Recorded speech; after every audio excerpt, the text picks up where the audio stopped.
লাব্বাইক আল্লাহুম্মা লাব্বাইক ইন্নাল হামদা ওয়ান নি'মাতা লাকা ওয়াল মুলক লা শারীকা লাকা লাব্বাইক।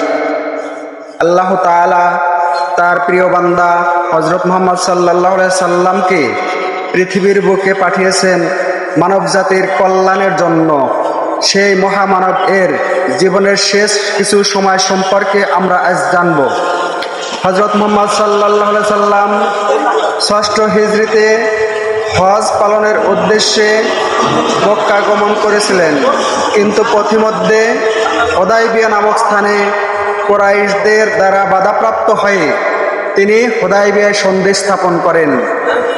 যেখানে তিনি ১৪০০ সাহাবী নিয়ে গিয়েছিলেন, সেখানে মাত্র ২ বছর পরে ৮ম হিজরিতে তিনি ১০,০০০ মুসলিম সৈন্য নিয়ে বিনা রক্তপাতে মক্কা জয় করেন এবং তার ঘোরতর শত্রুদেরকে কাছে পেয়েও ক্ষমা করে দেন।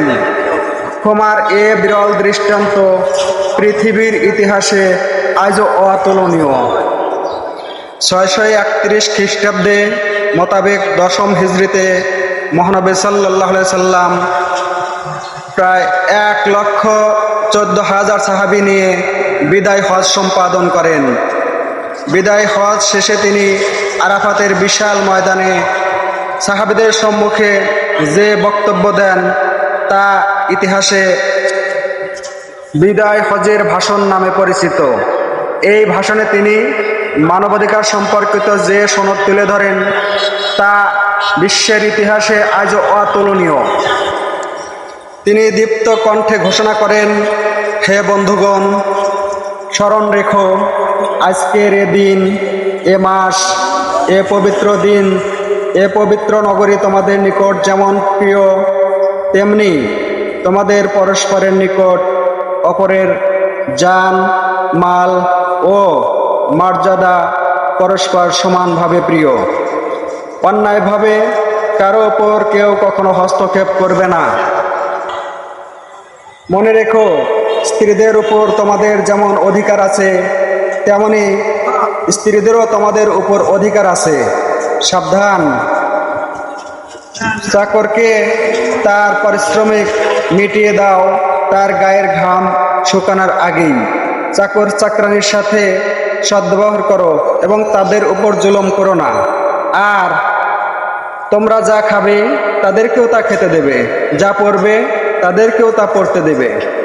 এভাবে তিনি মানবাধিকার সম্পর্কিত অনেকগুলো দলিল রেখে গেছেন।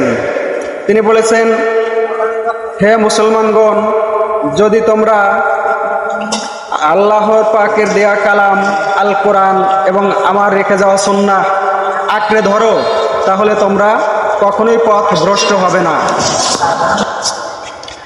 23 বছরের নবুয়ত জীবনে তিনি বর্বর অসভ্য একটা সমাজকে পৃথিবীর বুকে শ্রেষ্ঠ সমাজ হিসেবে গড়ে তুলতে সক্ষম হয়েছিলেন।